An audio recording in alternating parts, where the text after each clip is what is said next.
ప్రభునందు ప్రియమైన దేవుని బిడ్లారా, ప్రభువైన యేసు నామమున మీకు శుభములు. జీవముగల దేవుని కృపావర్షం మీపై సమృద్ధిగా కురియునుగాక.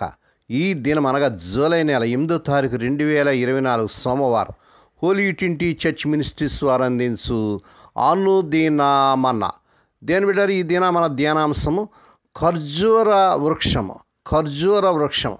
దేవుని వాక్యం చదువుకుందామండి. 92వ కీర్తన 12 నుంచి 15 వచనాలు. నీతిమంతులు ఖర్జూరం వలె మోవు వేయుదురు, లెబానోను మీద దేవదారు వృక్షం వలె వారు ఎదుగుదురు. యెహోవా మందిరములో నాటబడిన వారు మన దేవుని ఆవరణలో వర్ధిల్లుదురు. నాకు ఆశ్చర్యదుర్గమైన యెహోవా యథార్థవంతుడని, ఆయన యందు ఏ చెడుతనము లేదని ప్రసిద్ధి చేయుటకై వారు ముసలితనమందు ఇంకా చిగురు పెట్టుచుందురు, సారము కలిగి పచ్చగానుందురు. దేవుడు తన పరిశుద్ధ వాక్యమును దీవించునుగాక. దేవుని బిడ్డారా, ఖర్జూర వృక్షము లేక తమాల వృక్షం అని కూడా అంటారు. నీతిమంతులు తమాల వృక్షమునకు లేక ఖర్జూర వృక్షమునకు సరిపోల్చున్నాడు. తమాల వృక్షం అనగా ఖర్జూరపు చెట్టు అనగా ఇది ఆత్మ సంబంధమైన పోలిక, జీవమును వృద్ధిని సూచించినది. కొన్ని ప్రాముఖ్యమైన విషయాలు మనం చూసినట్లయితే తమాల వృక్షం లేక తాళ వృక్షం, ఖర్జూరపు చెట్టు, ఈత చెట్టు, కొబ్బరి చెట్టు, సరళ వృక్షం, తమాల వృక్షం, ఈ వృక్షములన్నీ ఈ జాతికి సంబంధించినవే. మొదటిగా మొవ్వు వేయుదురు. 92 కీర్తన 12వ వచనంలో మనం చూసినట్లయితే వారు నీతిమంతులు ఖర్జూర వృక్షం వలె మొవ్వు వేయుదురని ఆ వాక్యం చెప్తుంది. రెండవదిగా ఎదుగుదురని 92 కీర్తన 12వ వచనంలో లెబానోను మీద దేవదారు వృక్షం వలె వారు ఎదుగుతారంట ఆత్మీయ జీవితంలో. దేవునికి స్తోత్రం. మూడవదిగా వర్ధిల్లుదురు. 92వ కీర్తన 13వ వచనంలో వారు యెహోవా మందిరంలో నాటబడిన వారే మన దేవుని ఆవరణంలో వర్ధిల్లుతారు. దేవుని బిడ్డ, నువ్వు వర్ధిల్లాలంటే దేవుని మందిరంలోనే నువ్వు వర్ధిల్లగలవు, మరి ఎక్కడా కూడా వర్ధిల్లలేవు. నాలుగవదిగా చిగురించుదురు. 92 కీర్తన 15వ వచనం మనం చూసినట్లయితే వారు ముసలితనమందు ఇంకా చిగురు పెట్టుచుందురు అంటాడు. అవును దేవుని బిడ్డారా, ముసలితనం వచ్చిందని, వృద్ధాప్యం వచ్చిందని మనం చింతించాల్సిన పని లేదు. ఎందుకంటే దేవుని బిడ్డలు, క్రీస్తు ప్రభువును కలిగినటువంటి బిడ్డలు ముసలితనంలో, వృద్ధాప్యంలో కూడా చిగురిస్తారని దేవుని వాక్యంలో మనం చూస్తున్నాం. ఐదవదిగా వారు పచ్చగా ఉంటారంట. 92 కీర్తన 15 వచ్చిన మనం చూసినట్లయితే సారము కలిగి పచ్చగా ఉంటారంట. దేవుని స్తోత్రం. ఎంత గొప్ప విశేషం అండి దేవుని బిడ్డలారా. ఇదంతా కూడా ఆత్మీయ పోలిక అనమాట. మొదటిగా సౌందర్యం గల చెట్టు, ఈ యొక్క ఖర్జూర వృక్షము సౌందర్యం గల చెట్టు అని చూస్తున్నాం. అంటే అందమైన చెట్టు అనమాట. చాలామంది ఈ వృక్షమును ఇంటి ముందు అందం కొరకు నాటుకుందరు, మంచి నీడనిచ్చును, దీని ఫలమును ఆహారంగా తిందురు, గుంపులు గుంపులుగాను గుబురుగాను పెరుగును. క్రీస్తు ప్రభువును ధరించిన విశ్వాసి కూడా ఆ సౌందర్యం గలవాడుగా వృద్ధి చెందుతాడు. అంటే శరీర సౌందర్యం కాదండి, ఆత్మీయ సౌందర్యం కలిగి ఉంటాడనమాట. దేవుని బిడ్డలారా, ఇటువంటి సౌందర్యం మనకు ఉందండి. యేసు ప్రభువును ధరించిన సౌందర్యం, ఈ యొక్క సౌందర్యం దేవుని బిడ్డలమైనటువంటి మనం కలిగి ఉండాలి. తమాల వృక్షం లేక ఈ ఖర్జూర వృక్ష యొక్క లక్షణాలు మనం చూసినట్లయితే మొట్టమొదటిగా అది అందమైన వృక్షం, రెండవదిగా నిదానంగా పెరిగినది, మూడవదిగా స్థిరత్వం గలది, నాలుగవదిగా జీవము ఆంతర్యములు గలదు, ఐదవదిగా విజయమునకు సూచన, ఆరవదిగా ధారాళంగా ఇచ్చినది. దేవునికి స్తోత్రం.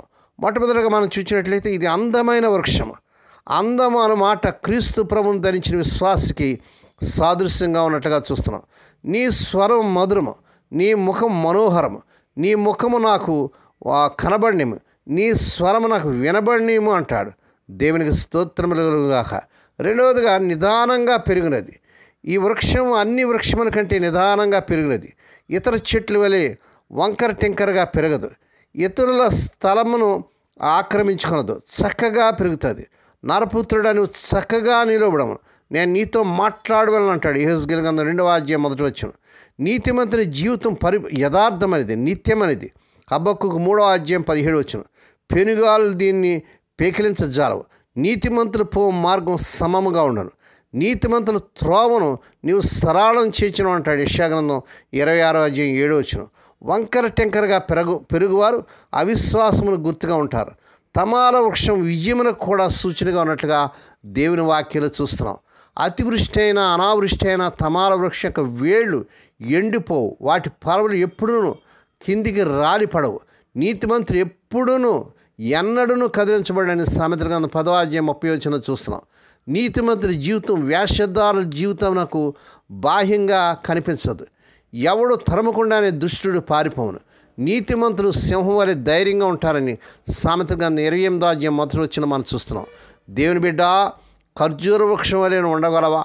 ఖర్జూర వృక్షం వలె నీవు మరి మొవ్వ వేయగలవా? ఎదుగగలవా? వర్ధిల్లగలవా? చిగురించగలవా? పచ్చగా ఉండగలవా? అలాగ ఉండాలంటే దేవుని బిడ్డ, నువ్వు దేవుని మందిరాన్ని రావాలి. ఆత్మీయ జీవితంలో నీవు ఈ రీతిగా సౌందర్యం గల చెట్టుగా నువ్వు చేయబడతావు. తమాల వృక్షం లక్షణాలు కూడా మనం చూస్తున్నాం. దేవుని బిడ్డ, మరి వాక్య వెలుగులో ఈ సమయంలో మన ఆత్మీయ జీవితాన్ని పరీక్ష చేసుకుందాం. ఆ రీతిగా మరి ఖర్జూర వృక్షం వలె మూవి వేసేవారంగా, అనేకులకు దీవెనకరంగా, ఆశీర్వాదకరంగా ఉంటకు పరిశుద్ధాత్మ దేవుడే మిమ్మల్ని ప్రేరేపించును గాక. దేవుడు ఈ మాటలు దీవించును గాక. రేపటి దినమందు ఈ యొక్క ఖర్జూర వృక్షం గురించి మరికొన్ని ఆత్మీయ సత్యాలు నేర్చుకుందామండి. ప్రార్థన చేసుకుందామండి. పరిశుద్ధుడైన మా తండ్రి, నీ పరిశుద్ధ నామమున వందనాలు స్తోత్రాలు చెల్లించుకున్నాం నాయన.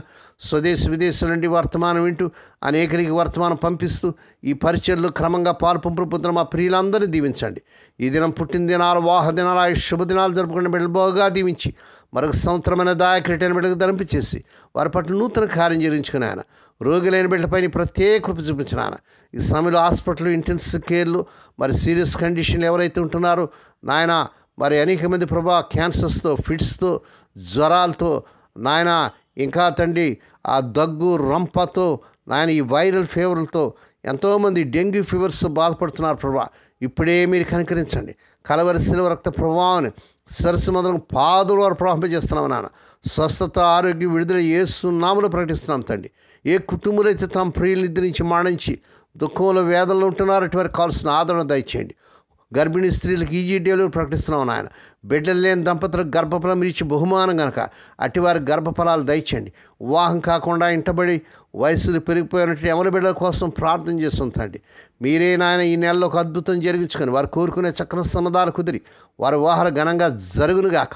హోలీ ట్వంటీ చర్చ్ మినిస్ట్రీస్ ద్వారా మారుమూల గ్రామంలో ఆ యొక్క మురికి వాళ్ళు మరి పరిచయం చేస్తున్న దీనదాసులను, దాసురాలను, విధవరాలను, దిక్కులేని బిడ్డలను, తల్లిదండ్రులు లేని బిడ్డలను జ్ఞాపకం చేసుకొని ఈ నెలలో వారికి ప్రతి అవసరత తీర్చని ప్రభా. దేవా, వారి పరిచయను బహుగా దీవించండి నాయన. నీకు వందనాలు ఆలోచించినాం తండ్రి.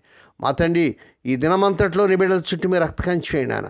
ప్రతి విధంగా కీడు నుంచి, దుష్టు నుంచి, ప్రమాదం తప్పించండి ఆయన.